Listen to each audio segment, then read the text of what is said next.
It is 6:01 p.m. on Monday, September 16th, 2024. I'm calling to order the Town of Rutland Select Board meeting. We're meeting in the lower level of the Rutland Public Library. We have Zoom access tonight. We cannot see anyone on Zoom, so please just let us know if you're there and want to speak. I'm not sure if you can see us or not. I don't believe we're being broadcast, but we may be recorded for future broadcasting. If we can start with the pledge, please. I pledge allegiance to the flag of the United States of America and to the republic for which it stands, one nation, under God, indivisible, with liberty and justice for all. I should mention that we're all 5 members are present in person. Austin Siganowicz, our town administrator, is on Zoom for the first hour, and Tamika Murphy's in the room with us as well. Moving right into minutes, treasury warrant, and payroll, I would entertain a motion to approve treasury warrant 25-6 and 25-PW6. So moved. Motion, is there a second? Second. Motion and a second. Any conversation, questions, concerns? Roll call, Harry. Second, aye. Mattson, aye. Ledger, aye. Galvin, aye. Whitman, aye. We have approval of the meeting minutes from our last meeting. Our regular scheduled meeting was September 4th, 2024. I believe for the regular scheduled meeting, everyone was present. I would entertain a motion to approve. Make a motion to approve meeting minutes, regular meeting minutes for September 4th, 2024. Motion, is there a second? Second. Any conversation? Thank you, Tamika. You're welcome. Roll call, Harry. Second, aye. Mattson, Ledger, aye. Galvin, aye. Whitman, aye. We had executive session meeting minutes. I would entertain a motion to approve, but not to be released at this time, as it's still ongoing negotiations. So moved. Second. Motion and second. Conversation? Yeah, has the issues been resolved that we're not releasing those minutes? This is still ongoing. It was just to begin the union negotiations with Yeah, but it's, so they we're not releasing them yet. right, but nothing's really been made, no progress has been made on it yet. I'm not sure, but this is just to approve okay. these minutes. All right. Second, Madam Chair, we will have a tentative agreement to present to the board at likely when I return back from my honeymoon. Thank you, Austin. Roll call. second, aye. Mattson, aye. Ledger, aye. Galvin, aye. Whitman, aye. Thank you, Tamika. Public comments? There's no one else in the room with us. Is there anyone on Zoom for public comment? Hearing none. Moving into communications, member comments, announcements, and town administrator update. I will be very brief. I wanted to thank everyone for a successful back to school first few weeks. I think everyone's settling in nicely, and I know sports are back in session and there's a lot of stuff going on. So I appreciate everyone's mindfulness and patience as we get back into the new groove of everything. I had asked to have, if Tamika could provide us with all the policies that the boards over the years have had in place, so she gave that to us. My intent is that going forward we will start working through the policies. We know that there are a number that do need to be addressed, updated, changed, and we also need to reference the updated bylaws to ensure that we have the coverage everywhere. So that's why they're provided to us. Please keep them, and we're gonna start going through them. Not tonight, but just, and I just wanted to alert the board that the Economic Development Commission and the RDIC have been having some joint meetings to try to hash out their charges and figure out the delineation of their roles and responsibilities. I've been attending those meetings, and the hope is that they will both be able to provide charges that they agree upon individually as well as together, that then can bring before us, and we'll probably have a multi-group meeting in a future meeting to kind of work through some of those challenges with all of that. Is there any other member comments or announcements or anything? Rolling into the town administrator update. Austin, the floor is yours. Good evening. Thank you, Madam Chair, members of the board. Appreciate the consideration allowing me to be virtual, and also my apologies for the light reading I sent to you over the weekend. Just will roll through a couple of things in my update. You'll notice that there's 3 separate packets essentially within my TA report. I will briefly just roll through the TA report and then we'll go through each attachment therefore after. Earlier this year, I notified the board of my upcoming vacation to celebrate my honeymoon. We'll be traveling out of the country from September 26th to October 8th. Pursuant to the new general bylaws, I notified the board through this report and the town clerk yesterday of my intent to delegate the day-to-day duties of the town administrator role to Fire Chief Seth Knight for the duration of my vacation. The chief will assume oversight of critical town operations for this time, and this delegation will expire at 11:59 p.m. on Tuesday, October 8th. I will be back to work on Wednesday. Or if I'm back sooner, I don't expect that to happen, but you never know. Just an update on the public safety and public library project. The project is complete. There's only a few punch list items, just small things to be finished up. For example, one of the electrical panels was knocked off. It's still functional. We just are asking the contractor to put things back in place. We're very pleased with the work. Fire Chief Knight, he had previously a waterfall in his office. We've had some significant storms and there's no issues. Also, the library has not had any significant issues due to the parapet issues from before. Included in the warrant tonight was a substantial payment of approximately $266,000 for this project. That was for work that was already complete. The remaining approximately $33,000 will be paid upon the completion of the punch list items. As a reminder, these were substantially used by or paid for by American Rescue Fund, Plan Acts funds, and the remaining balance will use a prior approved town meeting article. An update on the school security system project. The vendor actually waited several weeks due to shipping delays for the video recorders of the system, which also delayed, believe it or not, the access control system. Those recorders came in last week, and crews are in this week to install those recorders and get the system online and recording. And shortly thereafter, town staff and school staff will be tested on utilizing the system. Public Works Director Chris Kolofsky, Police Chief Nick Monaco, and I participated in our very first weekly or probably bi-weekly construction update for the Route 56 project. Last week, at the time, the Porta Dam was near final installation. It has since then been installed and the area has been watered, and they've since started digging up the roadway and prepping for installation of the new culvert.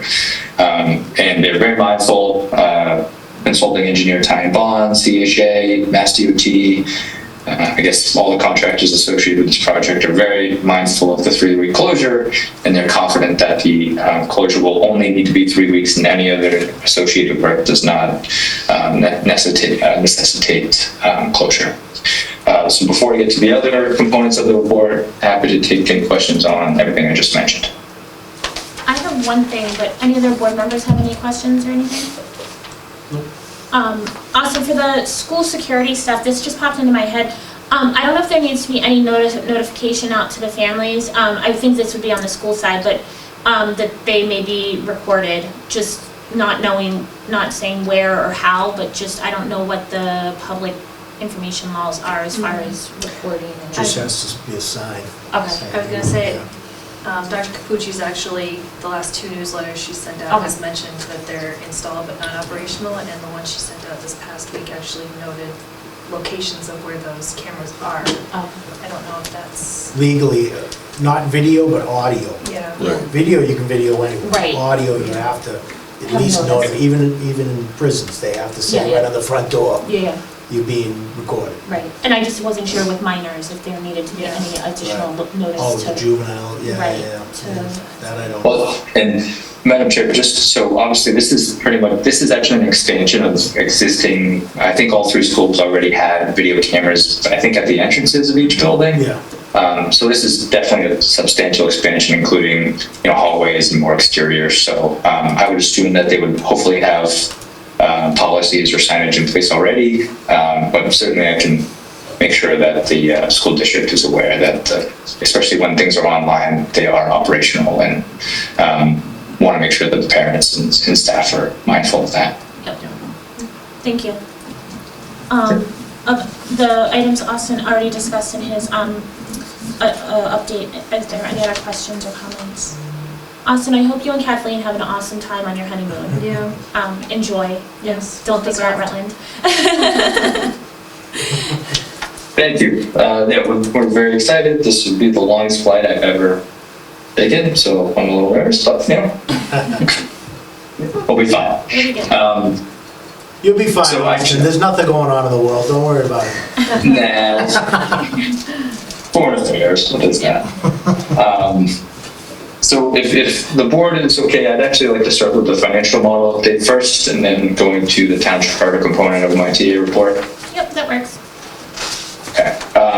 So I just wanted to give, as with previous years, I believe last year, right around the same time of the year, I presented a very preliminary update or presentation of the multi-year financial model, included in your packet. I think it's actually the third handout as a part of my report, is an updated model. So there's an overall memorandum, 11 by 17 copy of the financial model, and then a couple other handouts related to actually the average single family tax bill looks like, and then an unaudited FY24 results for local receipts.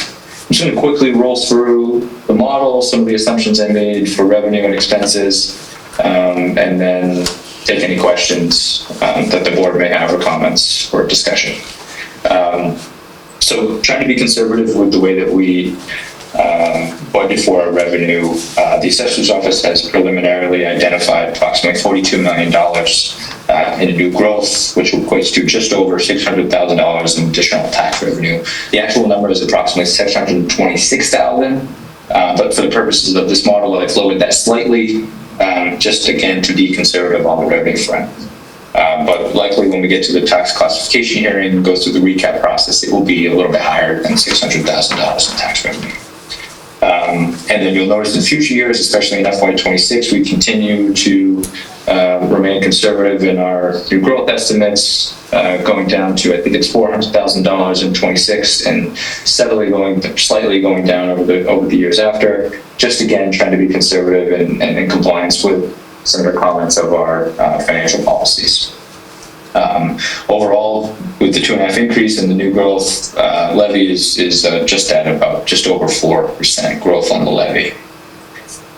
Also with our local receipt revenues in future years, it's best practice to maintain local receipt estimates, either at prior year receipts or lower. Actually, I think a more best practice is to be about 80% of local receipts. You'll include in the handout is a 5-year history, as well as I mentioned, unaudited results for FY24. We actually had a pretty good year for local receipts, approximately $400,000 higher than projected. A majority of the receipts were either met their targets or slightly exceeded their target. Substantially exceeded with investment income. We budgeted a very low number and substantially exceeded that by over $120,000 in revenue. There were a few items on local receipts that were lower, and I just believe that they just were not properly accounted for. We did modify some of those for FY25. Those were related to assessments for regional dispatch and animal control. We bring in a substantial amount of money for regional dispatch to offset our assessments, or offset the cost of regional dispatch, and then 4 communities provided it on a twice a year basis they're paid. And also we do charge for indirect costs for water and sewer and for FY25 stormwater utilities. So those will be realized in FY25 as well. I believe that where we have local receipts is still conservative. It's still lower than what we brought in for FY24, but we may need to come and just modify those or just pay close attention to some of those categories, especially as local receipts are often closely related to the economic condition of a community.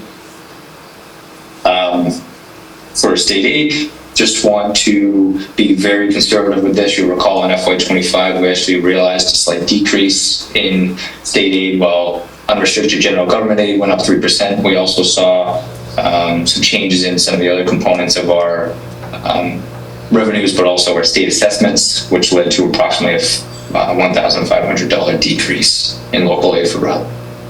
And just to be fully transparent about the costs, I guess, of doing business, this model also does not assume any use of one-time funding sources like free cash stabilization, anything else. Just want to show the total net position. Before I go to expenses, if there's any questions on revenues from the board. Austin, what is the, if you have that number, do you know what the levy capacity is, not the levy limit, how much levy capacity we have? Yeah, so we, for FY24, our levy capacity or excess levy capacity was about $445,000. Mostly that was due to the fact that we used a substantial amount of, we actually used free cash and ARPA funds for the override budget. Mm-hmm. So that left a substantial amount of excess levy capacity. The excess levy capacity for FY25, that is actually dependent upon the tax classification hearing and going through the recap process. But there is I think we were right up against the levy. But obviously, if the board opts to not realize all of the new growth revenues or take all of the 2.5%, we will have some levy capacity there. Okay.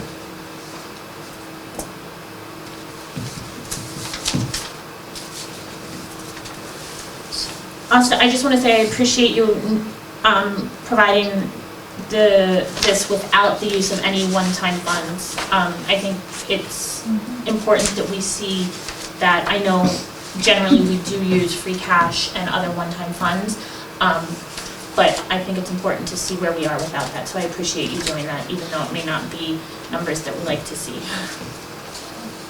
Thank you. Yeah, absolutely. Just want to note on some of the categories in local receipts that may look a little different than what the board may have been used to in previous years or the community may have been used to. So for example, our ambulance receipts, there's a component of that where we actually receive a Medicare reimbursement from Health and Human Services. We've split that out just to be a little bit more truthful about what our ambulance receipts are. So not all of them are for the transportation of medical patients. Some is actually a reimbursement from Medicare. So those were typically lumped in. I didn't have some of the history on that for previous years just due to the fact that it was a completely different financial system. But I just wanted to be,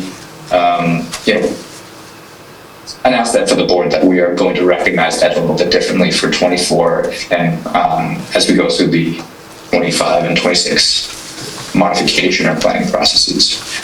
We also, you'll notice on the second page of the 5-year history, we actually have a new line item. It's actually not new. It is, interestingly enough, the way it was booked was a little bit different.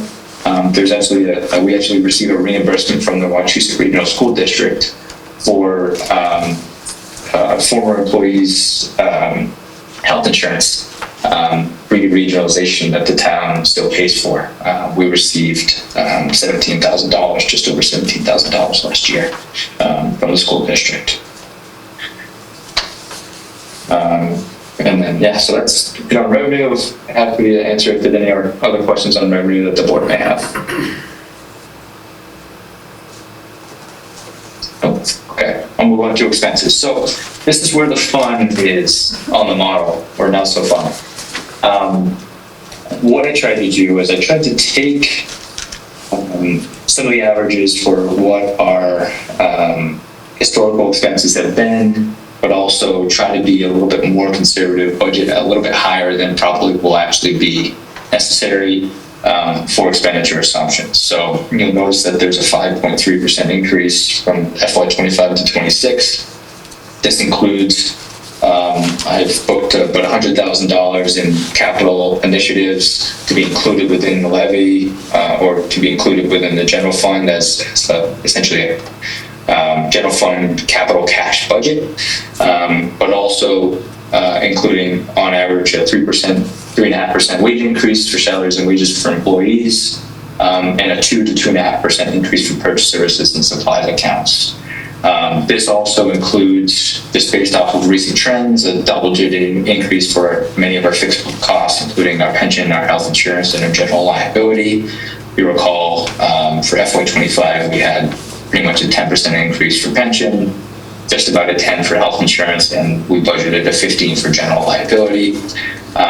In FY25, we also did level fund most, if not all, of the purchase services and supplies accounts. So just want to put that out there right up front that this does assume increases in wages and some of our other line items for municipal operating budgets. And then education continues to be a lion's share of our budget increase.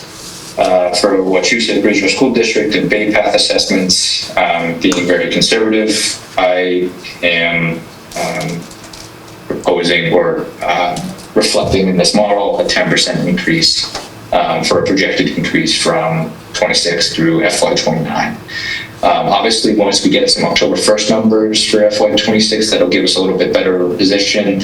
We did the same thing last year. Once we got those numbers, we'll have, I think I can refine FY26 a little bit more, but just want to put that out there, especially based off of recent trends, trying to be as conservative as possible for both Bay Path and Wachusett educational assessments. And you can see that within the model, what those increases look like in terms of dollar values. Any comments or questions on expenses? Yeah, Austin? Yes, sir. On the debt, we're looking at next year, 26, potential of 204 and then 250 after that. Has the school committee given you any kind of inclination of what expected debt might be with their thinking? Not the school committee. I think in formal conversations with district administration, I think they're looking at district properties and talking about some of the capital needs, especially at the high school and the early childhood center in Jefferson. The high school has millions of dollars in capital needs. I don't know if all of those will be proposed, but just for this model, I just wanted to keep that debt service flat. Actually, you'll notice that it increases from 25 to 26 just to try to be on the conservative side. That obviously has to be approved by school committee and then presented to each of the towns for approval, but for the purposes of putting this in the model and just showing potentially quote unquote the worst case scenario. But there's a lot of capital needs and the proposed capital plan or the adopted capital plan from the school district includes recommendations for various capital projects for those two district-owned assets. If I may, just as kind of supposing here, if there is a large amount of capital needs, will the school be looking to, will Wachusett be looking to float some kind of debt issue, I mean a big debt issue out there? I mean, we're talking $250,000 is really the payment on the debt. I don't look at it as debt. So if we go out there and borrow $8-10 million because they have such huge needs, spread that around 5 towns, that 250 is going to increase substantially. So that's what I'm saying. From my perspective, being conservative would say if I see that they're going to be borrowing money, that 205, that 204 might want to be higher on that, because if they borrow or we have more debt, that's definitely not going to go down. Yeah, so 204 is what the actual debt service assessment for FY25 is. Same thing for Bay Path at 155. Those are what were adopted in FY25 by the town meeting. Okay. 250 and 150, I don't see, on the Bay Path side, I don't see or I haven't heard of any capital improvements necessary for Bay Path. So, realistically, we can probably lower that assessment, or 150 may be appropriate. I do believe that there will be some sort of request. I just don't know, candidly, I don't know what the school committee will be proposing as a part of this process, but I expect that there will be some sort of discussions at the school committee as a whole level and in their business and finance and capital subcommittees as well. To your point, it could be 250, could be more, it could be less in debt service. Really depends on what is presented and then obviously what is approved by each of the communities. But I just want to put this here because again, when you look at the bottom line, what that looks like, even with whether it's 250, if it's more, obviously our net position goes higher. Yeah. Okay.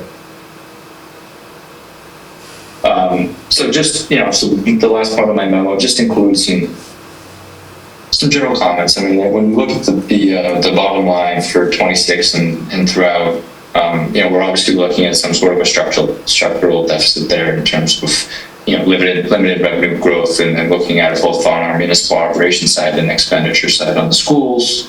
I'm going to seek some direction, or I am seeking in terms of this discussion tonight, maybe at the start of some direction from the board, finance committee as well. So find ways to mitigate this deficit or offset this deficit a little bit. Any ideas that you have, I'd be willing and we'll fully explore. I just want to present this to you early so we can start the work. I think we've probably over decades tried to have some of those strategic conversations with the school district to, essentially present this kind of model to the schools and say, hey, we can't sustain the 10. We maybe can't even sustain the half of a 10. So we just, if that's something that the board would like to have from a larger level conversation, and I'll have that from a staff level with the superintendent and business office of the schools. There's a new component to the model that based off of these projections, what that looks like for the average single family home. That's the second component of the report. Basically, it takes some of the averages from FY19 to FY24. You'll see at the bottom, those are some of the assumptions that we have based off of valuation, what that 6-year change has looked like, and then those percentages are then assumed in the outer years that you see in blue on that. So based off of, if this model is accurate, the average single family tax increase is what you see in those outer years. So over the years from 25, 26 and throughout to 29, those are what the tax bill increases look like just from a levy standpoint. So and then you can see what projected tax rates look like. Essentially, that just takes our levy and then rolls that into a total valuation for single families. So just want the board to be mindful of that as a part of also my goals of just strengthening our model. Just want to include additional tools for the board and community to be mindful of. So I'll stop there, and if there's any discussion or thoughts at the board level, happy to chime in. Thank you, Austin. I think it's a lot of information. I don't know how much everyone was able to digest before the meeting tonight. So I know, Austin, you're hoping to at least open the door for the conversation to begin and seek guidance and have the conversations from moving forward. So is there anything from the board initially? I do have a question. Austin, I don't know if you know this, but have you heard anything from the superintendent about our, what's the status? What's the name of the? E&D? No, I'm drawing a blank on the stat. It's the one that, because we got all that reduced revenue, we went from like 3 million to like 200,000. The hold harmless? Hold harmless, thank you. Is there any change in that expected?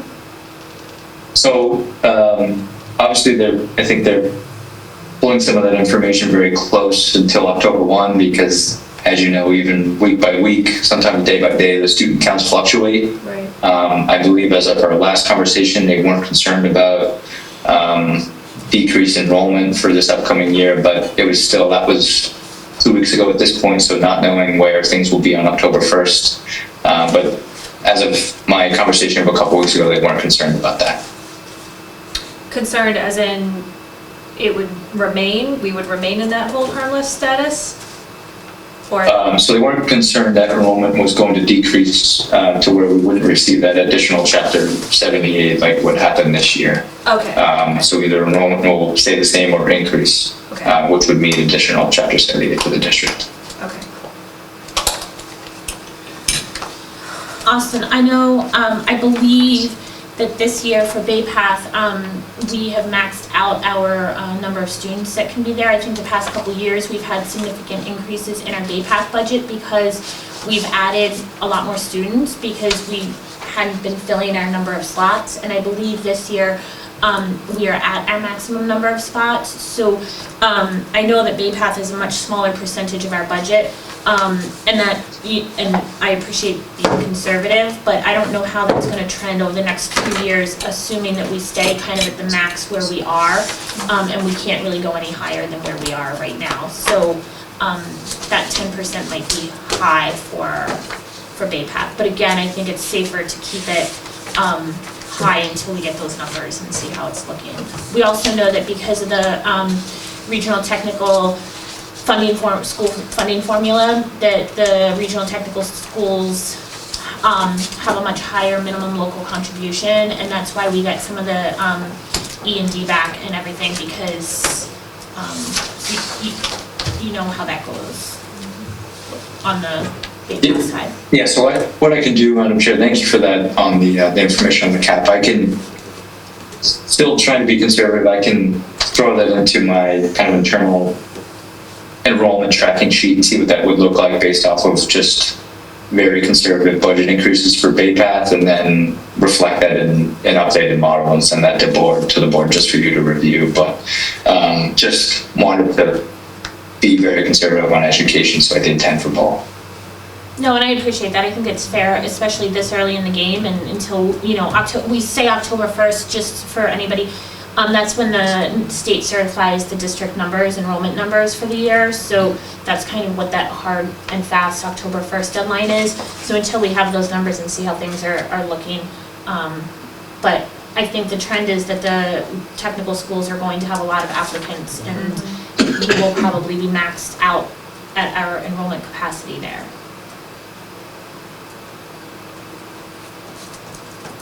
Paul, Harry, Tom, anything right now? Good for now.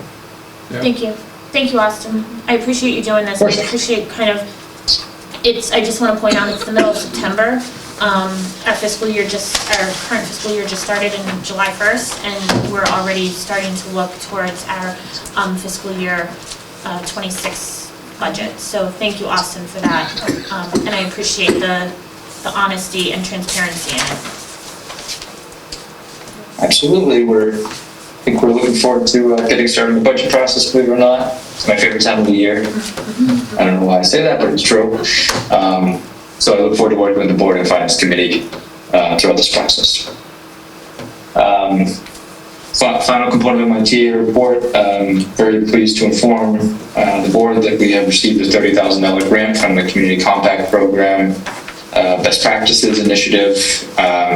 There was a new best practice this year through this program to assist communities with developing and adopting town charters. Solicited a proposal from the Collins Center, and we received the full amount of funding for that scope of work. So included in your packet is just an overall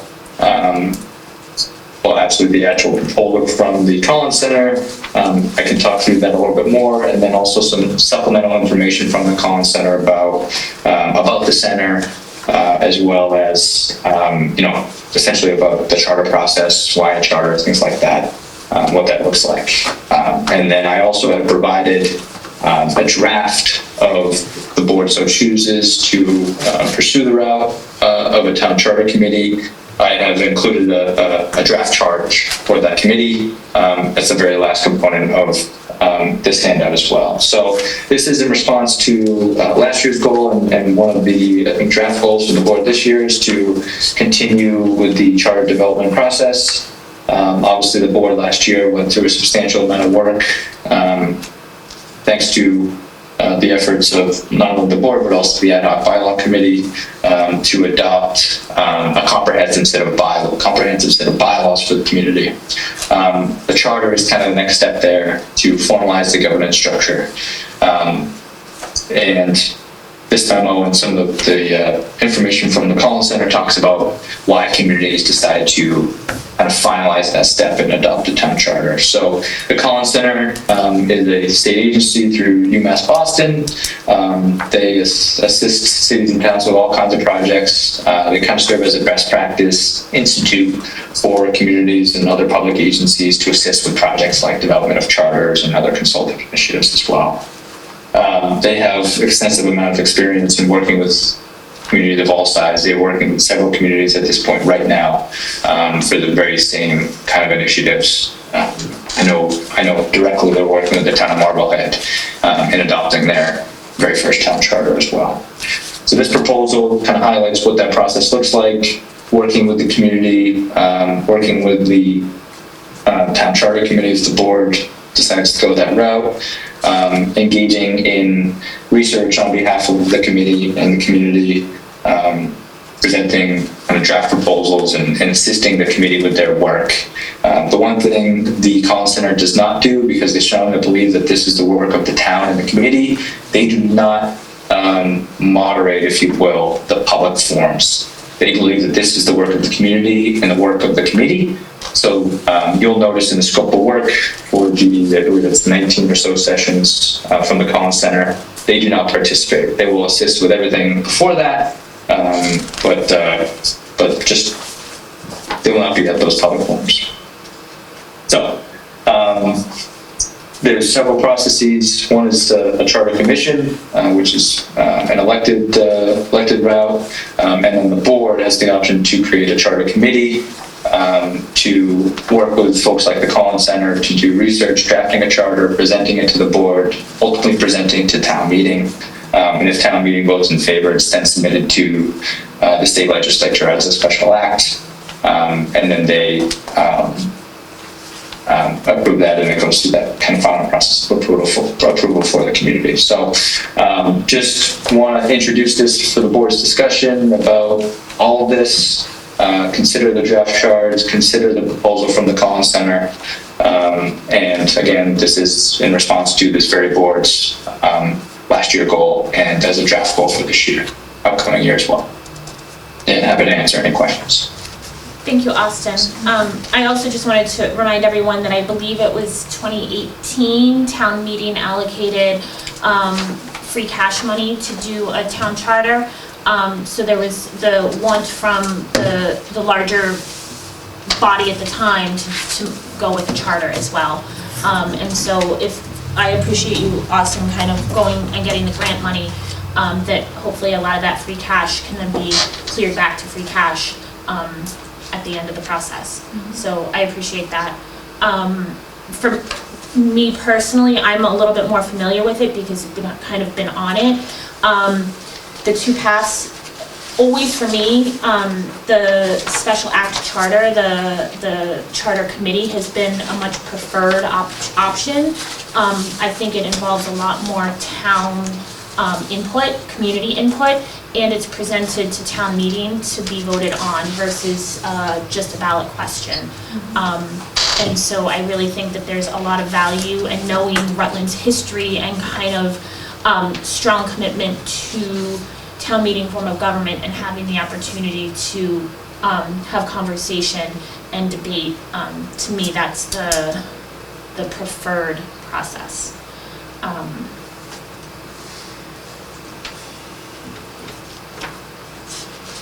I believe in Austin's packet, on the last page is the draft charge and kind of how the committee makeup would look, because the charter covers a lot of things, but a lot of the financial pieces as well.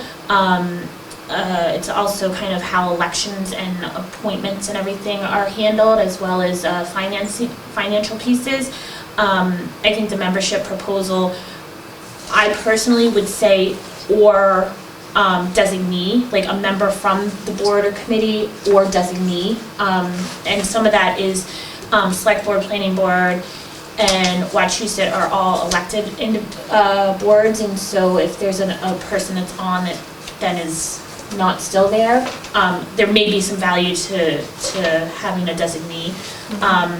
And I meant to look, and I ran out of time tonight, to look at the new FinCom bylaw. I think there's strong importance to having FinCom representation on the charter committee. I'm not sure how the language in the new bylaw is, if they are allowed to serve on any other boards or committees or not. And I know we've gone back and forth. I think that was a conversation in our bylaw conversation.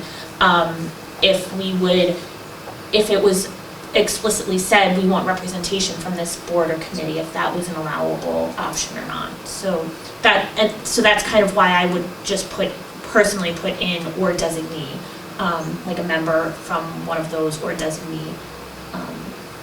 And then the additional would be community ad hoc members, I think.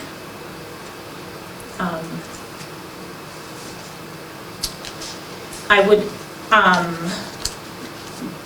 like to hear conversation, but I also was hopeful that we have the funding available, that we could put essentially adopt the charge and the membership and put a call out and leave it open for quite a while, have it seated. I believe the timeline would be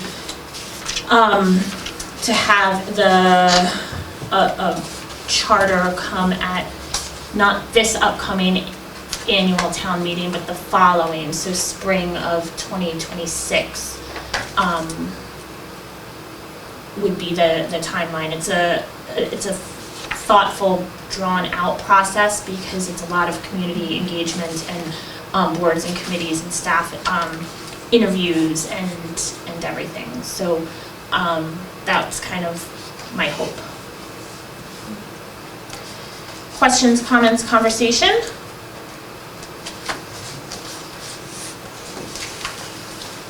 I think we need to get to a charter at some point. I'm just not sure that we're looking at 8 months down the road to present it. I would like to see the work done more diligently and work into it better, and probably in... Harry, I said May 2026. I know, I'm thinking of November 2026, not May. So I just think that you would for want a to shorten it a charter, little. no, for a charter, I think that compression of time is pushing us, or pushing everybody to do a lot. I think a charter is a major, major step for this town. And I just want to make sure we do it right, we have the time to do it right. And we could say, we're going to look at it in the spring, but if we get close to that and it's not, then the spring is not a definite time frame. Right, no, I would 100% agree that I was not thinking that it was, that would be my goal, or my hope, I think, based on the timeline that the Collins Center kind of operates on and everything. Mm-hmm. But knowing that if next winter, so if, let's say, February of 2026, the charter committee is, we're not quite there yet, we need some more time, then yes, we would have that conversation. And does it get prolonged out then to a special town meeting in the fall of 2026? But I think the Collins Center has worked with a vast number of communities, and they find that kind of 18-ish month time frame to be good, because it also can get dragged out far too long, and you lose interest of the committee members and everything. I don't think so. any of us want to see it drag out too long. Right. I You just want it to don't be want to see thoughtful it. and... Absolutely. There is, I've read some contract stuff, language, and let me tell you, there's a lot there. Yep. So... But just to be clear, I think, the intent is to, I think a little bit different than the bylaw process, where obviously, similar in some respects, but I think the ad hoc bylaw committee did a lot of work, and then there was different boards that happened over the time. This is kind of meant to delegate most, if not all, that work to the committee, and entrusting them to present it back to the community in the form of various public forums over this process, and then ultimately coming back to whatever board is seated at the time with the commitment that it's then presented to town meeting for their ratification. So this is a sample proposed timeline within this proposed scope of services by the Collins Center. This also really depends on when the committee is seated, when the committee's actually starts their work. And then, this also just assumes that there's, let's say, 2 meetings per month. That, we all know that sometimes months get a little crazy during the winter, summer, and sometimes just anytime. So this is just a sample timeline for the board and the community to consider. Also, it's really up to the community as well. Once we're starting this process, if you're deciding, just for example, if the community or the committee decides that they need to spend, for example, a little bit more time on the financial provisions, which currently allocates for 2 meetings, maybe that takes a little bit longer because the committee's work decides that that's much more important, or the executive branch or the legislative branch. So this is, very strongly a sample timeline. But I think the Collins Center is essentially budgeting for 18 meetings to assist the committee, to the point of that the chair made there. I think we're fortunate that we have grant funds, but we also still have the warrant article if we needed to tap into a little bit more funding to assist the community, and to essentially pay the Collins Center for additional work beyond these 18 meetings. I think they were. And that may not be totally good math on my part, but I think they were saying it's usually between $1,500 to $2,000 per meeting per se. So that's kind of how you get to the approximately $30,000 for those meetings. So if you think about this between the warrant article and the grant funds, we have $50,000 to go through the charter process. Question, Austin, you will probably cover this in your discussion on the charter, but will you include the percentage of towns in, I don't know, say Western Mass from 495 West that has charters and those that don't? I'm still grappling with the need for a charter. That's what I'm grappling with. So maybe you can help clear up some of that. Yeah, sure. So You don't I have can to certainly do do that work. You don't have to Yeah, do that now. I don't want to take up that time, but. Well, I don't have that answer for you right now anyways. Right. But there's certainly, it really depends. I mentioned Marblehead is going through their charter adoption process. They're a larger community, I believe, than we are. But the town of Hubbardston is about half our size, and they've had a charter for over 10 years. Okay. So it really depends on the community, and obviously the residents and what they want their governance structure to look like. So there's communities that are much larger than us that don't have one. There's communities that are smaller than us that do. So, but based off of, I think, some of the consensus and actually a vote of this board, you guys demonstrated to me that you'd like to at least start considering and talking about this process. So I thought it was a wise idea to take advantage of some outside funding source to assist the board and the community with this initiative. Sure. But I can say the Collins Center does have that data. To your point, Harry, I actually probably should have included, they had a chart of the communities that they've assisted that has a variety of communities, whether it's Western Mass, Eastern Mass, Central Mass, and then the different populations that have charters. Okay, thank you. Paul, Tom, Jen, do you guys have any comments, questions, concerns, conversation? No, it's fine. I'm on board with continuing. I think there's just some of the things that you brought up as far as the charge, just confirming the finance committee involvement and determining the size of. Right, and I guess I was gonna say, if we look at the membership on the back page of the last piece, generally they consist of 7 to 9 members, and here kind of proposing 1, 2, 3, 4 members from, or designees from targeted boards and committees that make up a large piece of a charter. But then I would imagine, I would envision the remaining being filled with ad hoc members or community members. And I think some of my consideration is I'm all for having more participation, but having served on a few kind of longer standing boards and committees, the ability to hold quorum for an extended amount of time and knowing that this is going to be looking probably to about an 18-month to 2-year process, I almost would lean more towards the 7. I think there's value to having odd numbers as well. So that would be if the board is amenable to the 4 kind of proposed representation or designees from the listed boards and committees, then an additional 3 ad hoc or community members is kind of how I would envision it. Is it law that says, or is this what the board is looking for? It's a member from the planning board. I guess I'm a little confused on that. I would rather see a member from the bylaw committee there in helping us through the charter than a member of the planning board. Is that state law that we have to include a planning board or as one of the members? Madam Chair, I just figured, so I think if you think of the 2 most important elected boards in the community, it's the select board and the planning board. I was just trying to give them, I think, the respect that they deserve as the other elected board to have a seat, especially as they oversee kind of the most critical component of our land use functions. But certainly not, I don't think it's law.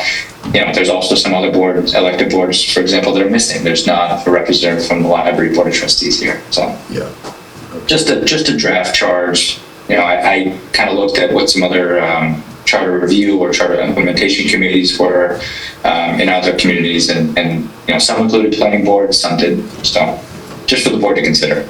okay. So is the board,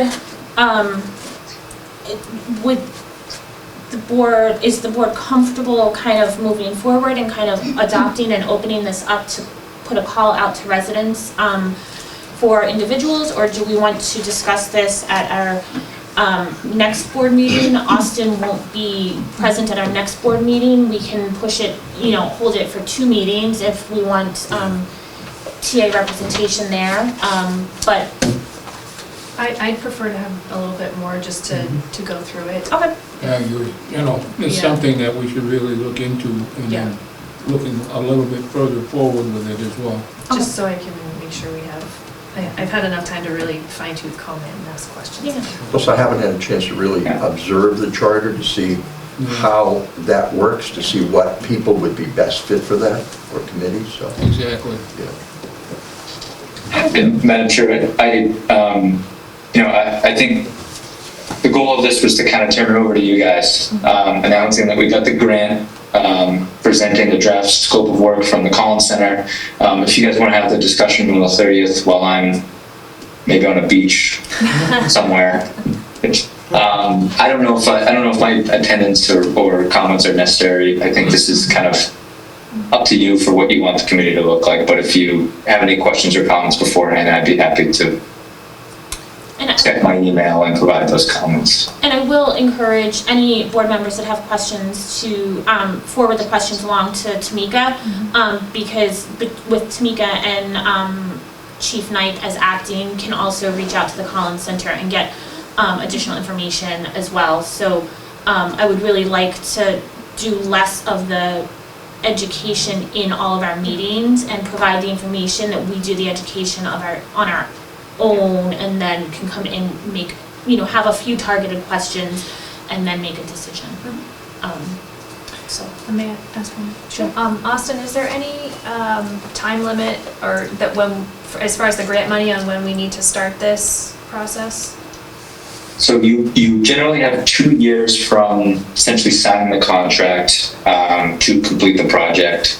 There are some instances where, for example, if this took longer than 2 years, we can ask for an extension for the community compact dollars, but it's generally 2 years. Okay, thank you. Leah, if I may, so just to be clear, does the board want to do it for September 30th, or you want to wait until the first meeting in October? There's no rush, right? I mean, 30th is fine with me, but I'm fine doing the 30th, just as, you know. we can put it on the another- 30th and see how the agenda's looking, but Sure. between now and then, and if, we need to shuffle some stuff around, but Sure. tentative. But not draw it out too much, Right. at least for the next step. Right. Yeah. Because I would really like to get ample time for community to put The committee thoughtful, together. right, Yeah. Yeah. right, Sometimes it takes a while to get Right. some interest. right. Yeah. So, and for something of this, I would really like a thoughtful, thoughtful time. Yeah, agreed. Thank you, Austin. Thank you. Thank you. I didn't notice the draft goals and objectives, so, I think, did I miss them? We can. No, that's, Madam Chair, my apologies. I believe, I thought that I included them with the town administrator report. It looks like I omitted that from the email, so perhaps we can at least present the initial ones. I can send it later on tonight to the board for your review for maybe an initial discussion on Thursday, and then you can possibly discuss further on your 30th meeting. Yeah, that works. If you have time to do that, that would be great. Thank you. And sorry, I didn't catch that either. That's totally on me. Thank you. And then I think as I mentioned in my update, I've asked Tamika and Austin to provide us with a packet of the current select board policies that we have that they've been able to pull together. So we have that, and we will start going through those. I think one of the big ones that kind of has been a challenge this past year, we had a hold up even last meeting, is the appointment, board and committee appointment policy. So that's probably gonna be one of the first ones, but take a look. I know we just got them, so please take a look. And if there's a priority for you, please send your list of priorities to Tamika, and I'm totally amenable to kind of hoping to get through most of them for sure.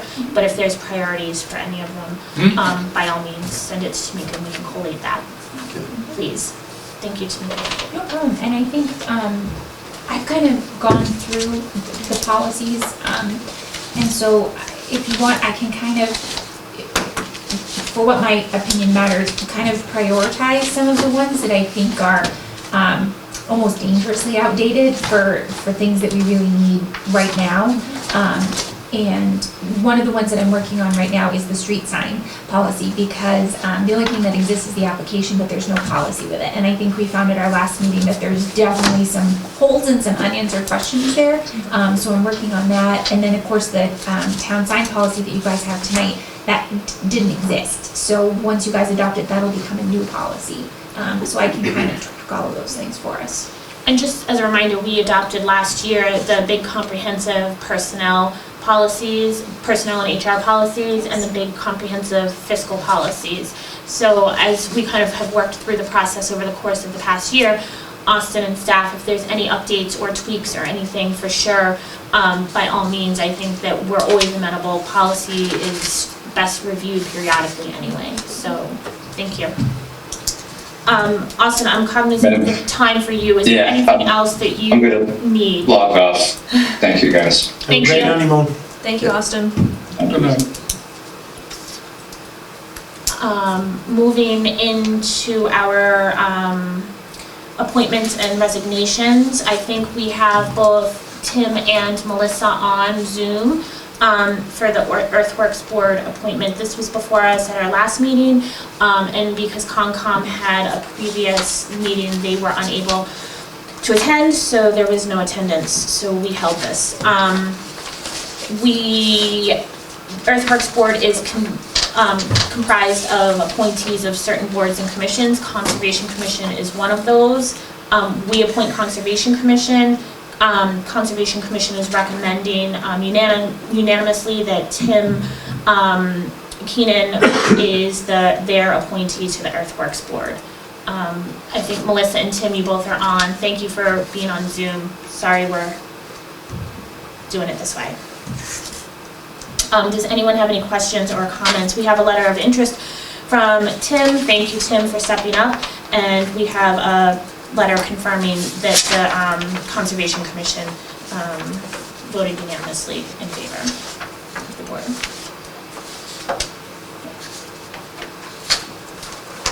If not, I would entertain a motion to appoint Timothy Keenan as the Conservation Commission representative to the Earthworks Board. So moved. Second. Motion and a second. Questions, comments, concerns? Welcome aboard. Roll call, Harry. Second, aye? Mattson, aye. Ledger, I. Galvin aye. Whitman, aye. Thank you, Tim. Thank you, Melissa. Thank you. guys. And Melissa, are you here for the conservation restriction discussion also? Yep, I can speak to that. Okay. Is the board amenable of going to new special business and the conservation restriction signing of the conservation restriction for Maple Hill Estates, Maple Ave? Sure. Okay. We have in our packet, sorry, I'm all over the place, the conservation restriction request for Maple Hill Estates that has been under review by the state, and I believe it's been signed off by Conservation Commission already, correct, Melissa? Correct. Melissa and Tamika, if you have any insight to this, by all means. I know, Melissa, you're kind of the subject matter expert, so. Yeah, I can do a quick background. So this one is a couple years in the making.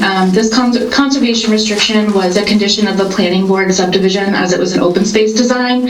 So that's kind of where this stems from.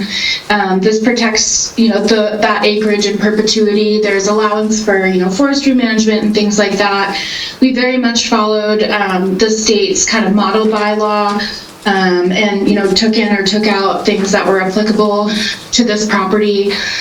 So it still has some ability, if they follow proper protocols, for forest cutting plans or things like that, habitat management, things very common for conservation restrictions. A lot of them require review and approval by the Conservation Commission as the holders of the CR, prior to any of those allowed uses, just to make sure that they confined with the, nothing is prohibited or in the interest of the conservation restriction. So, ultimately this stems from that planning board decision. We're just kind of following through. The state has had it for, I think 2.5 years. So we're happy to see this finalized. We've signed off, and I believe Blair has, or is going to at the very end. Then that gets sent back to the state and gets recorded at the Worcester Registry of Deeds. Thank you, Melissa. Does the board have any questions or comments or concerns or anything? Yeah, if I might. Melissa, where is that restriction that's being put on? Can you give me looking at the earth, a picture of where this is? I got location-wise? But yeah, it's Sure. off of Main Street. Where are we looking at this? It's off Maple Ave, so it's a new, I forget if it's 5-lot subdivision called Teresa Drive. Okay. Off Maple Ave, so it's a big, large parcel behind the homes.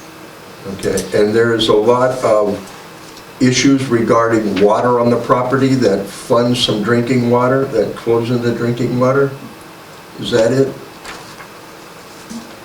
No, it's just a requirement of the, a lot of it's wetlands, sure, and that's kind of why it makes it easy to protect this. I'm sure it's a DCR watershed protection overlay, but the reasoning why this is being put is just simply because they got an open space subdivision design, so they got smaller lots in a trade-off for protecting a certain amount of open space. Okay, all right, thank you. Is there any other questions or concerns or considerations from the board?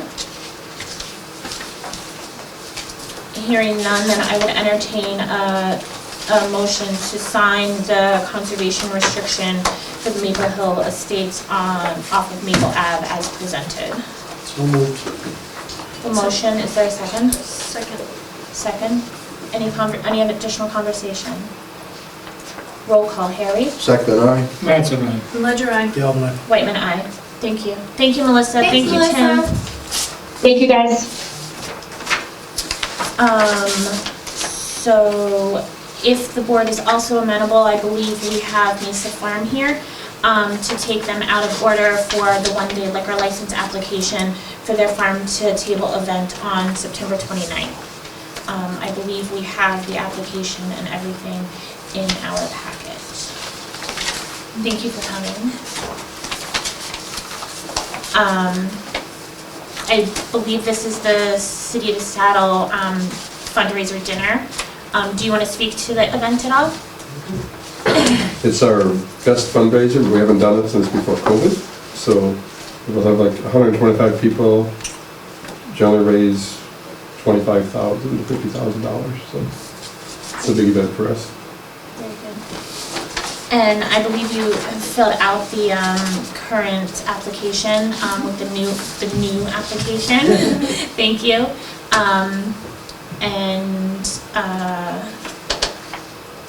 It's wine and malt only.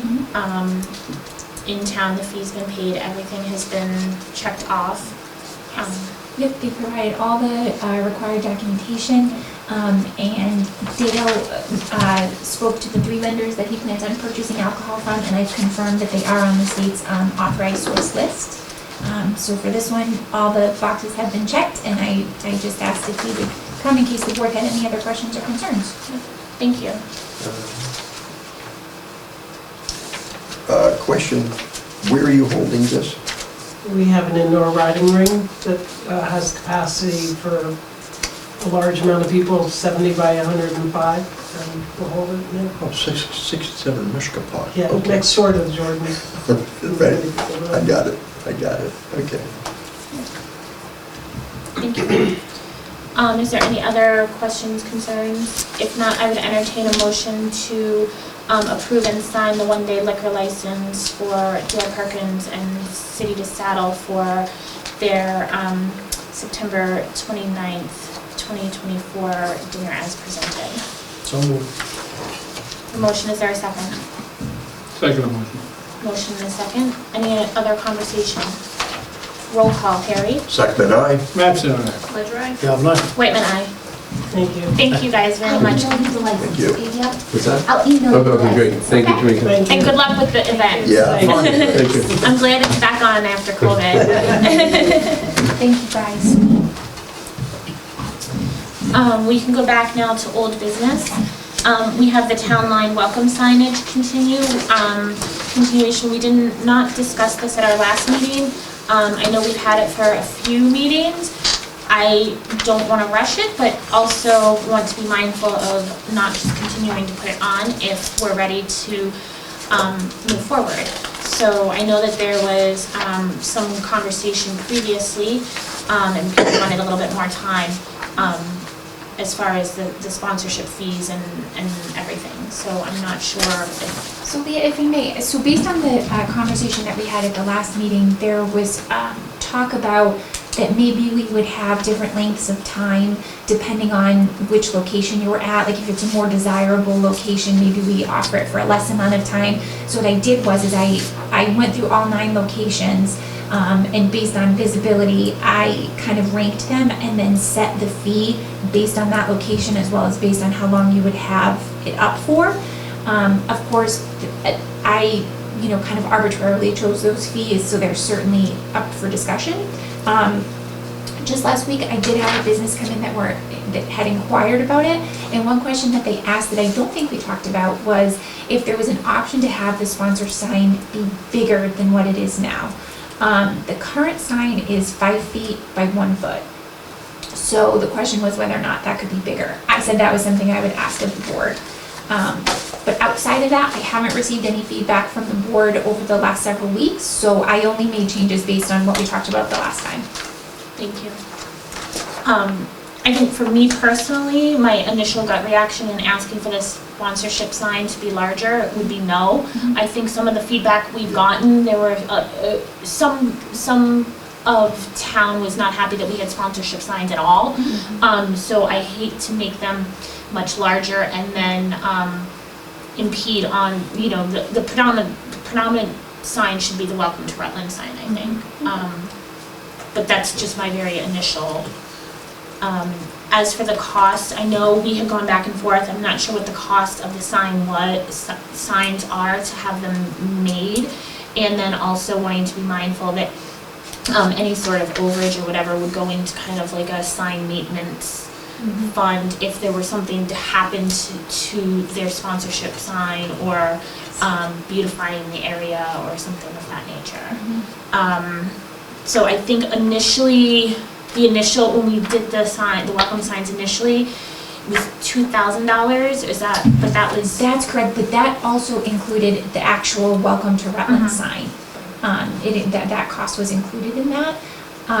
It's tough to know an exact cost because unless we went out and sought a vendor and went through that, you know, proper process of getting 3 bids and things like that, that's the only challenge with trying to find an exact number. Right. You know, I would also argue that maybe we put a clause in there that the prices may be subject to change or review on an annual basis because of course, as you would expect, I'm sure costs will increase. So if, say it's a sign that's only valid for 1 year sponsorship, maybe that fee has to increase the next year because the vendor has increased their fees, kind of thing. Right. Maybe we put a disclaimer in there. I'm also trying to think because, like, and this is, again, I should have emailed you and given you a, sorry. But in this, just having this conversation, thinking about if a business is staying at that sign or moving to a different sign, they might not need a new sponsorship sign made.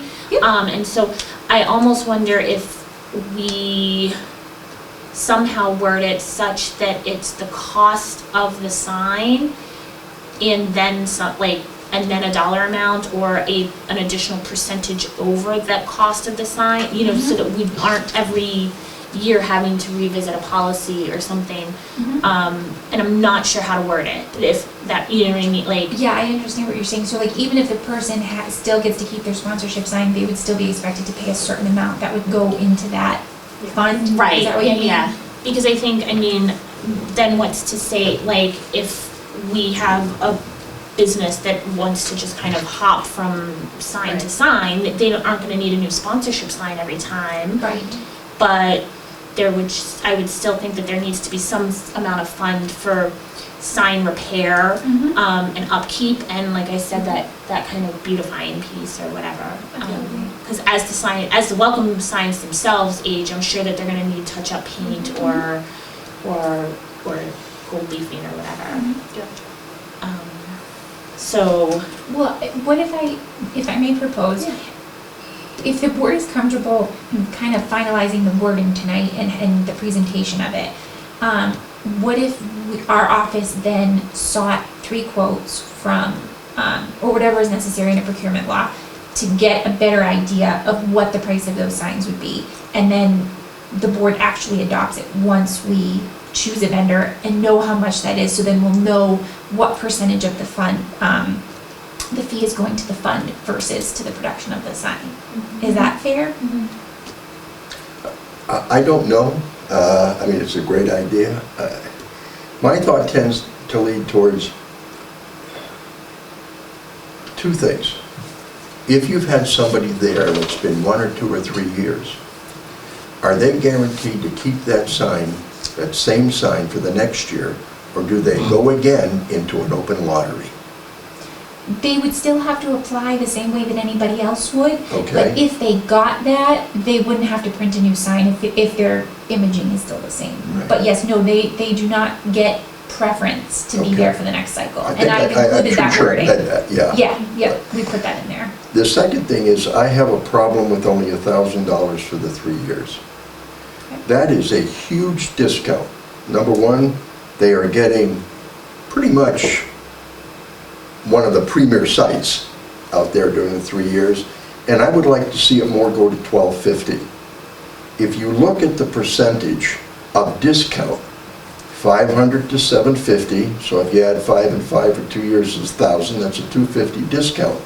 If you go to 5, 5 and 5, 1,500, that's a $500, that's a $500 discount which is a lot of percentage based on the others. So I just think that 1,000 is really cheap, trying to be fair to everybody across the board. So I would like to see it moved up to 1,250 for the Yeah. 3-year. As I said, it's That's a totally at the board's suggestion. discretion. I kind of just plugged them in there, Yeah, oh, no, but I I'm know. not married to them, so. I know. And I think that gets a little bit back to my question is, do we want to have an absolute dollar amount? Or is it like, do we say something about the cost of the sign and then a percent per year? You know, if it's 1 year, this is what the percent of the sign cost is. If it's 2 years, it's a discount of that. If it's a 3-year, it's... From a business standpoint, running my own business for 35 years, I don't think I really care about what the cost is. You tell me what it costs, I want my sign, and then the cost is you, unless you're figuring out we have to charge more because the cost is more. That's But what- we don't have to explain that to the client, to the person. But because we're trying to make a policy that my hope is that we can make a policy that we don't have to visit every year based on the cost of the sign for the, because to Tamika's point, it's quite possible, I don't know how much sign costs increase from year to year. But it's quite possible that there would be, It's gotta be a few $100s for a sign, right? Yeah. right, Yeah. Yeah. we get Totally. we know we've gotten into trouble in the past where we haven't followed our fee schedule, or we haven't looked at our fee schedule, and so the cost of doing business has gone up such that we have ended up supplementing some of the boards and committees out of the general fund because we weren't covering fees enough to cover the business for that board or committee. And so I'm trying to just figure out a way to phrase it so it's not absolute dollar amounts that we have to visit every year, but that we can say, you know, the cost of a sign plus, and I'm just gonna throw out a number, plus, let's say 30% for 1 year, maybe per year, maybe then it's 20% per year for 2 years, or I don't, you know, like, I don't know what the percentage. So my only concern with that approach is, and I'm just thinking about it as you're saying it, is that that would require the applicant to actually like do the work of preparing a design, submitting the design. I'd have to send it to the company to figure out how much that cost is, so then I can add on the percentage and then get back to them and tell them what the cost is, where I feel like they might want to know upfront, and that'll determine whether they want to do it at all, if that makes sense. I think my preference would be whatever the cost of the sign is, and then a flat fee, again, however many years, based on location, whatever that is, and then an additional Just subject to maintenance change, fee. like we said, every Yeah. time, Yeah. that's all. But I think you're right. I think, you know, if we were to adopt this now for the 3 years and the 2 years, it's set in cement that it costs more. It's going to be the same for a sign for 2 years as it is for 3 years. Right. The 1 year might, but I can't see that sign being more than $250. You know, so we still make some money on it, but. And again, you're not picking some of the best locations in town for that either, so. Somebody hung a big, I think it's ROTC or something, did you see the banner? Someone swung tied a banner around, I was like, it's been there for a while. What did it say? Really? Which one? ROTC, Army ROTC, but it takes up the whole bottom. Yeah, It's a big plastic banner. I was like, oh, all right, free advertising. Yeah, so it sounds like, yeah, maybe if you can get a sense as to what the sign costs are, and then it sounds like the board's kind of amenable to sign cost plus maybe a dollar amount fee over that. Yeah. I think, you see, if we do that, in my opinion, we're revisiting this every year. Because every year it's going to change for the applicant. We may not revisit it, but every year it's going to change for the applicant, so, and if we, Sounds like work. Sounds like work. and people Sounds don't like wanna work, and They just as a wanna come business to- owner, I'm going, Yeah. okay, you're charging me this, plus now you're telling me it's an extra $200. Well, so it's gonna come out to $372.50. You know, So here's the other option. The board could abandon the program altogether, take down the signs that are there, and call it a day. You know, you're not obligated to keep the program going. you know, it's completely up to you guys. So if you think it's more hassle than it's worth, I would just recommend taking down the ones that are there. Some of them are outdated businesses anyways, and then just leaving them as they are. But then there's, I mean, I think part of the benefit of it is we do get some to put towards maintenance, even if it's just cleaning it up around, I mean, what's the point of spending all the money to put them up there if we're not going to maintain them and keep them looking at least visible? Are they they're paintable, right? Is They're it just a painted, painted yes. post? Okay, Yeah. so they have to be repainted. Right. They'd have to be Which they painted probably haven't eventually. been since they went No, out, right? probably not. no. So if, I mean, maybe just to start with, we do, can we still get like a general idea of what a basic sign would cost? Yeah, Have some yeah. parameters, and then maybe we just start out by just doing a flat fee. Mhm. And then just, like you said, lump the rest of it into a fund for maintenance of the. And I upkeep on the apologize side. for asking this because I don't remember. It's not just Rutland businesses, right? Anybody can. No, it's only Just- Rutland Oh, good, businesses. good. I Yes. couldn't remember if it was, yeah, good. Yeah. No, and I like the idea of a local business being Yeah. able to Mhm. put their Maybe- name on it. And I like the idea of, if you're a new business in town, you have a chance to put a sign up there. Right, It's not locked up forever. right. And it's not outrageously priced, so people can Oh, God, afford no. it. Yeah, it's a good advertisement. Yeah. And maybe we don't do, 1, 2, and 3 years. We do a 1 year or and a 2 year, so it's, less. Mhm. We can do a little bit more. I think 2 years is good, yeah. The other consideration, I guess, and I just thought of this because, and I just apologize, is Okay. if economic development wants to look at the policy at all to get a sense as far as like a economic development initiative, because some of that is, I think some of the work that they're trying to do is figure out what kind of promotions they can do with the local businesses and everything. Mhm. I think Jen, to kind of, I think the rest of the board's point, I don't feel comfortable abandoning the program entirely. We Yeah. have the signs up, and I think, Nice thought. just an option, but Make it easy on us, but nice I thought. think, right.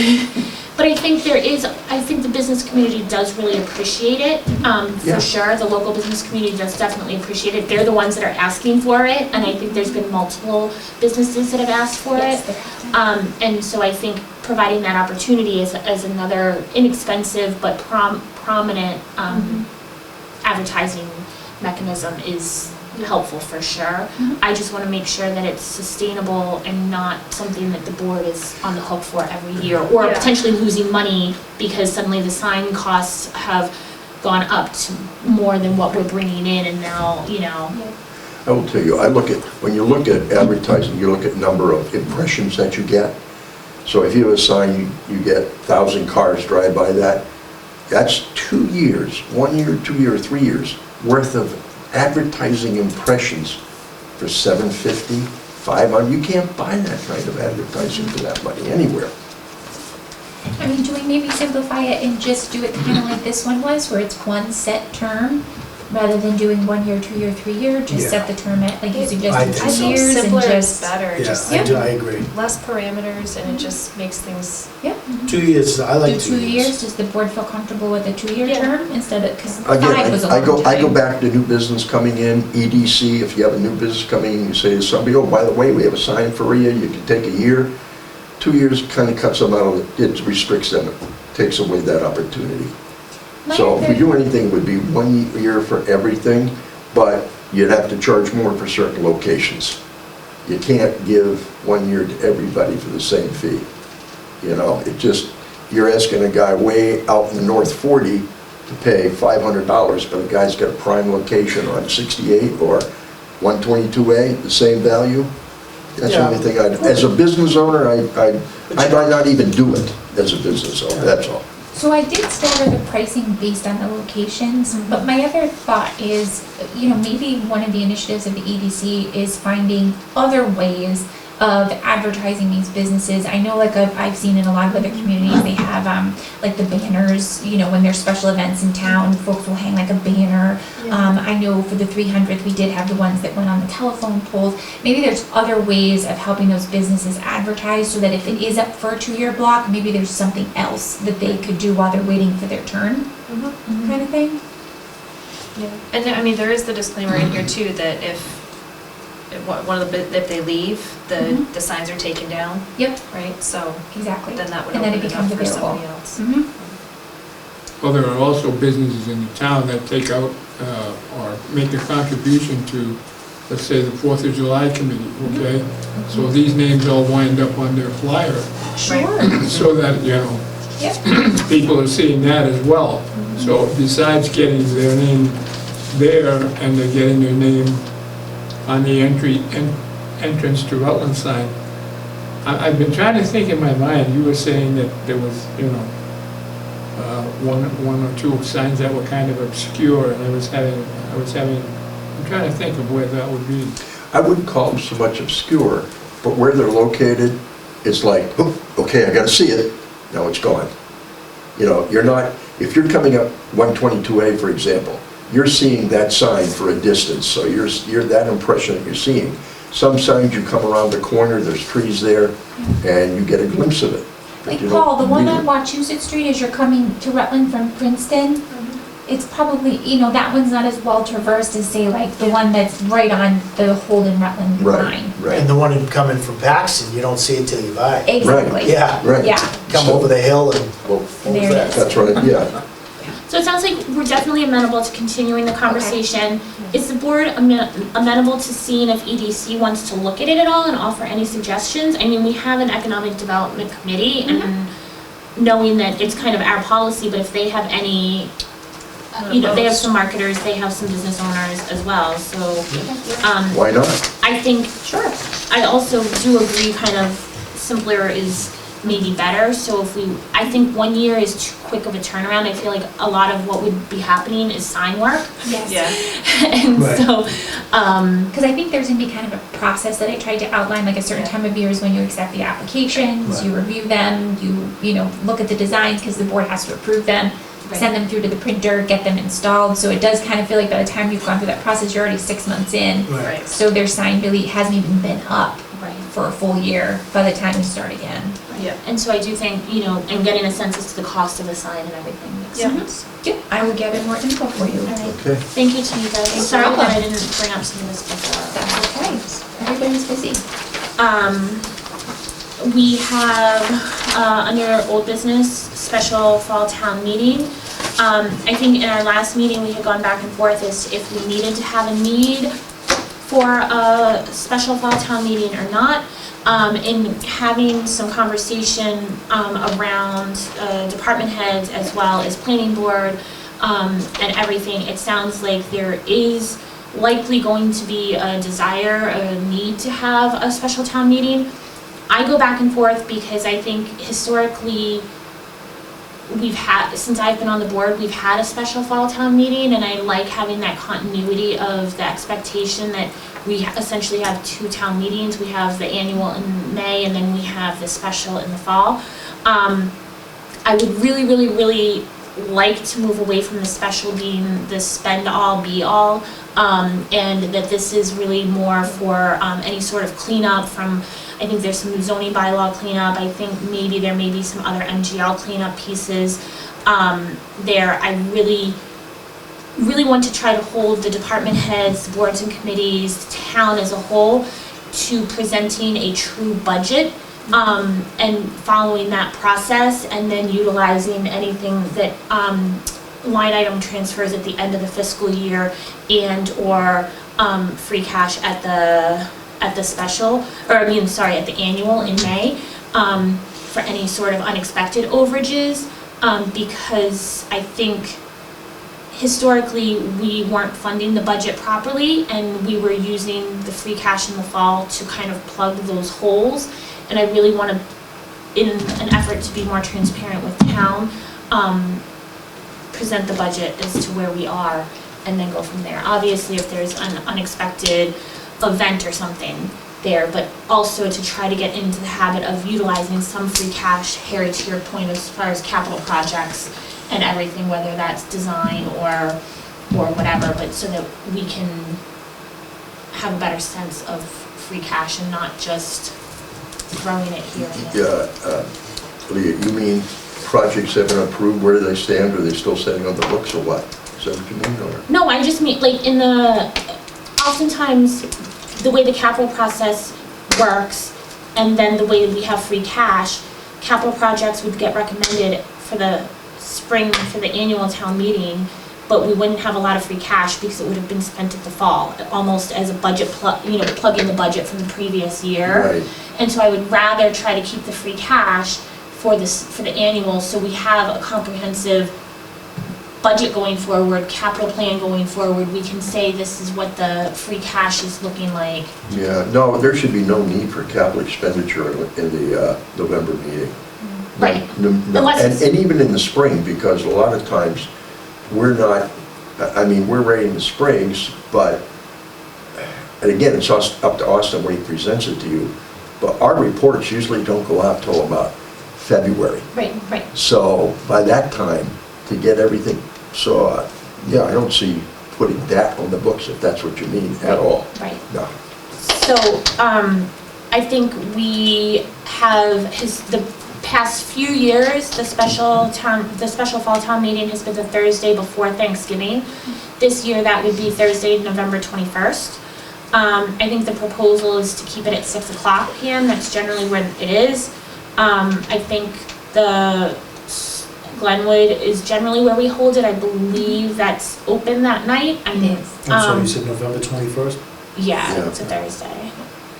And again, I think Tamika's provided kind of a timeline going back from that date and to make sure that we meet all of our required dates. And so if the board is amenable to it, then we could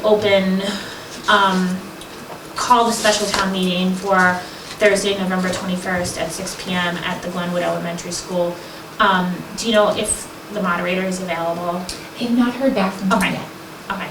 I do know the school is available. Okay. So obviously pending moderator availability, but I think generally that date is generally on. He usually like, blocks it off because that's the date we always do.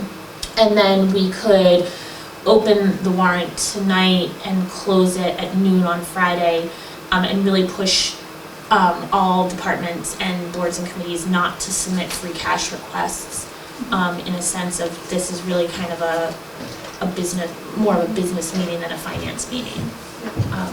I think that there may be there may be some budget adjustments that need to happen because of the funding from the school getting sent back and some of that pieces. I'm not 100% sure, but not spending the free cash.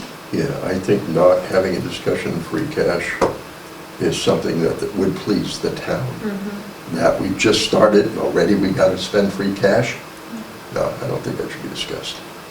And our office can communicate that when we send out the article request form to the departments. Yeah. So that they'll know. Thank you. And so if the board, like I said, Tamika's provided, thank you Tamika, the kind of the special town meeting calendar. It provides an opportunity for a joint meeting with both us and FinCom to finalize the warrant and make recommendations, and meets all the posting requirements and everything. So if the board is amenable, then I would entertain, would you like 2 motions to call the special town meeting and then to No, I just? actually think you can do one motion. Okay. Yeah.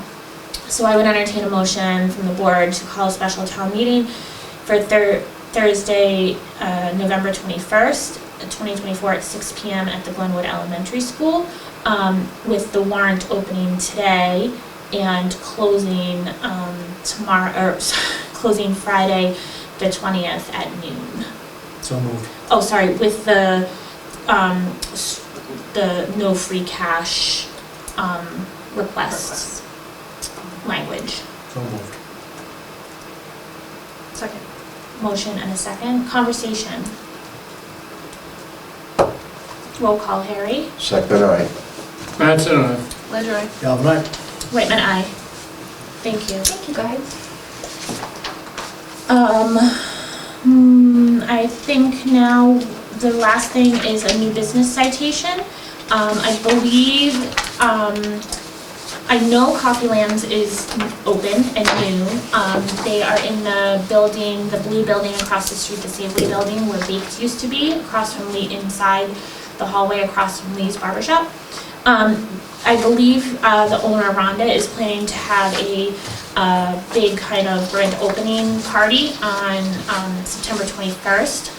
I'm not 100% sure that that's finalized. I think it is. I believe that, yep, the event is scheduled from 12 to 2 p.m., which includes a band. And the Economic Development Commission, along with the invitation we extended to you folks today, is for a ribbon cutting ceremony at 11:30 a.m. And our office has also extended an invitation to Representative Kim Ferguson, in case she's able to attend as well. And so I would, I think Tamika, thank you, has put together a new business citation to kind of, from the board, to welcome the Coffeeland as a new business in town. And so thank you for the invitation to the event. I will plan on attending. I'm not sure if anybody else can or cannot, but obviously to support the business. I also realize it's a Saturday at 11:30, so it's not always opportune. But I would also entertain a motion to sign the citation for the ribbon cutting ceremony at Coffeeland. So moved. The motion, is there a second? Second. Motion and second. Questions, comments, concerns, conversation? Wait till you guys see the scissors. I am so excited. What's They're that? huge. The scissors. Oh. I got the 25-inch scissors, and I've just been waiting for somebody to use them. I'm so excited. So you said 11:30. 11:30. We're going to do it before her event starts. Okay. And I just want to say, we have a motion and a second, but I just want to say, Rhonda is doing this event herself, and we asked if we could kind of start at the front and do the ribbon cutting there. I know Tamika is working with Maple Ave Diner and some of the other businesses if they would like to have a ribbon cutting and how best we can support them with economic development also. So it's happening this way because she's planning an event also. Yes. And so there's... Normally, we'll try to, in discussions with the Economic Development Committee and some of their members who are also business owners, it seems like during the weekday is better times to hold ribbon cutting ceremonies. So that will be our intention moving forward. But just as Leah mentioned, we were kind of just jumping on the opportunity that Rhonda was already having kind of this grand opening event. And so it made sense to kind of piggyback on that. So we have a motion to sign the citation in a second, and I will entertain a roll call if there's no other conversation. Second, aye. That's enough. Ledger I. Galvin, aye. Whitman, aye. Thank you, Tamika. You're welcome. I think that concludes our business. I do want to note that we have a select board meeting on this upcoming Thursday at 6 p.m. here. The intent is to discuss and set water sewer rates. That was not prepared by tonight. A couple of them presenters could not make tonight's meeting. And then there's probably going to be, we'll introduce the draft goals as well as probably an executive session. But because it's an off meeting, but it's big business, I wanted to just get it out there publicly as well. Our next regular scheduled meeting is September 30th, and then we are into October. That's hard to believe. The October 15th is a Tuesday meeting because the 14th is the Columbus Day, Indigenous Peoples Day, state holiday, however it's recorded this year. And then the 28th is the other regular scheduled meeting for October. So is there any other business to come before the board tonight? Could I ask that for the next agenda? I've had some complaints about, I don't know what these are, nips, little bottles. Oh, yeah. Showing up at some apartment buildings, and glass breaking and the liability, and I don't know what the town's status is on that. And I'd like to get into that a little bit. Do we allow nips in town? We do. Yep. We don't have a bylaw that prevents it. Maybe that's something we should consider. So we can, and we have the bylaw committee that we can ask them to look at the bylaw. I know there has been a lot of conversation in the past, not super recent past, but in the past, as far as that, and because most of the surrounding a lot of the businesses push back because they can make money on nips. Yeah. And a lot of the surrounding communities sell nips, and so it's not people, You're hurting Rutland. right, where, it has been the conversation. I'm not opposed to bringing it up, I just want, that's a little bit of history there. And Harry, the nip is what, that big? I've Have you seen been to them, the, have you been to the liquor store in Holden? They sell Oh, ones I that are this know, big. I know. It's an absurd law. It's Yeah. just, they just made it a little bit longer. Yeah. Whatever the size was. Yeah, I'm just, It's a good, it's a means well and, you It know. means well, but, you know, when you're at some place and you see there's 100 nips there that are broken, You know what's worse to me? Cigarettes. I still see cigarettes everywhere. Oh, You know, so I I mean, can't stand that. the problem is people, not the nips. so, you know, maybe People we are need animals, to have a they throw law that that stuff. says if you're caught, you know, with nips outside the house or Shoot something, them. throw them away. You know, it's a $100 fine. Yeah, I don't I'd know, rather see like, the liquor We store gotta make look some in, I money. mean, to me, it seems to be a problem that is occurring for some people, so I'd just like to discuss it. Sure. Okay. And like I said, I think we have the bylaw subcommittee, or we have the bylaw committee, that if there is, I don't know I don't know what surrounding communities have the bylaw that restrict, but, you know, to Tom's point, I know that there are a lot of ways to get around it, and then also, I remember years past that there was a lot of, resistance from the area businesses, like the Rutland businesses, to not do away with them, unfortunately. But that's that You know dialogue. what, maybe we should ask the chief of police too, if he sees a problem with it, what his issues are. Because to me, it's not to me, it's somebody older going in and buying 20 nips out and then taking them back home, and then there's a little party and everybody's drinking. Nobody's buying the big bottles. So is that an issue?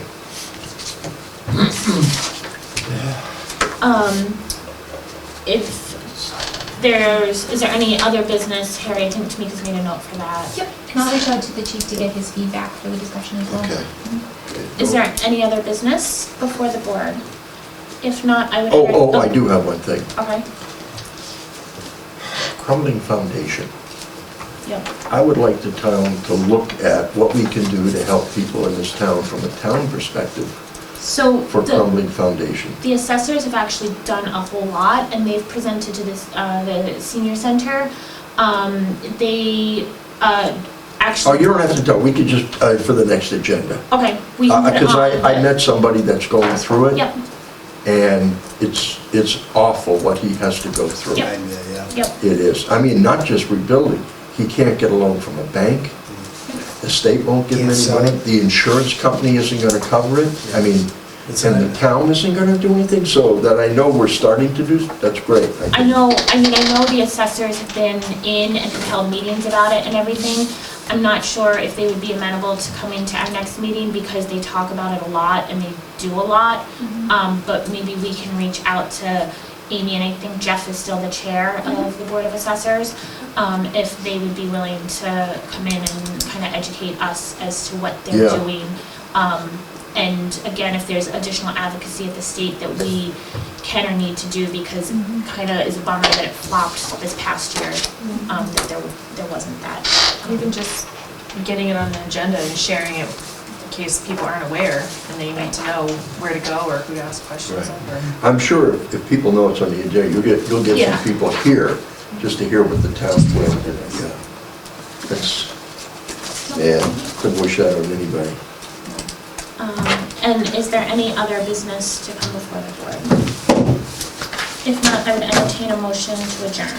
So moved. Motion, is there a second? Second, Motion and second, conversation, roll call, Harry. no conversation.